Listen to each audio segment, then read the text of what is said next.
Hello. Are you ready for tonight's story? Well, tonight we're going to read Antlers by David Small. Are you ready? On Thursday, when Imogene woke up, she found she had grown antlers. Getting dressed was difficult, and going through a door now took some thinking. Imogene started down for breakfast, but got hung up. "Oh!" Imogene's mother fainted away. The doctor poked and prodded and scratched his chin. He could find nothing wrong. The school principal glared at Imogene, but had no advice to offer. Her brother Norman consulted the encyclopedia and then announced that Imogene had turned into a rare form of miniature elk. Imogene's mother fainted again and was carried upstairs to bed. Imogene went to the kitchen. Lucy, the kitchen maid, had her sit by the oven to dry some towels. "Lovely antlers," said Lucy. The cook, Mrs. Perkins, gave Imogene a doughnut, then decked her out with several more and sent her into the garden to feed the birds. "You'll be lots of fun to decorate come Christmas," said Mrs. Perkins. Later, Imogene wandered upstairs. She found the whole family in Mother's bedroom. "Doughnuts, anyone?" she asked. Her mother said, "Imogene, we have decided that there is only one thing to do. We must hide your antlers under a hat." Norman telephoned the milliner. A milliner is a person who makes hats. At 3 o'clock, the milliner arrived. Rapidly, he sketched a few designs, then set to work. "Voila!" said the milliner. "Bravo! Bravissimo!" cried his assistants. Thud! Imogene's mother had to be carried away once more. After dinner, Imogene practiced her piano lesson. Then, yawning, she folded her music, kissed her family, and went to bed. Imogene sighed, remembering the long, eventful day. On Friday, when Imogene woke up, the antlers had disappeared. When she came down to breakfast, the family was overjoyed to see her back to normal, until she came into the room.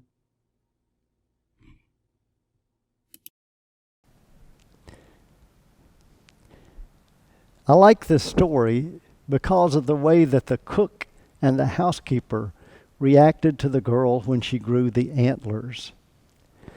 She came down the stairs with the antlers, and right away they recognized this girl had special talents and special abilities.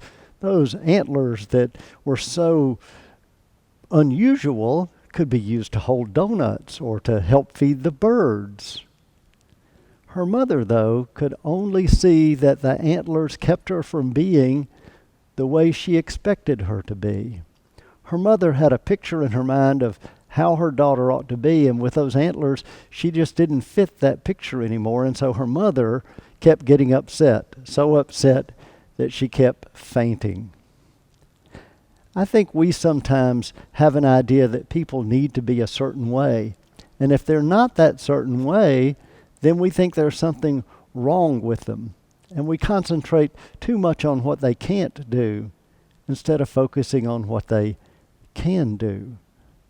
We focus sometimes on their disabilities rather than their abilities. But Jesus treated all people as unique, gifted individuals.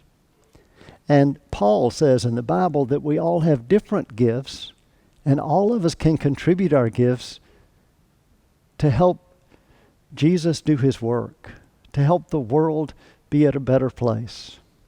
You know, Jesus one time met a woman at a well that was an outcast. Nobody in town liked her. But after Jesus talked to her a while, She became an evangelist for that town. That means she went out and helped people meet Jesus and come to love Jesus like we do. One time, Jesus encountered a man that had so many demons in him, they called him Legion, and the whole town was afraid of him. After Jesus cured him, he sent him back to the town because he could tell a story nobody else could tell. He could help people know God's grace. Jesus wants us to treat everyone as gifted and talented and valuable, no matter if they're different from the way we are. Maybe they can't do all the things we can do, but maybe they can do things we can't do.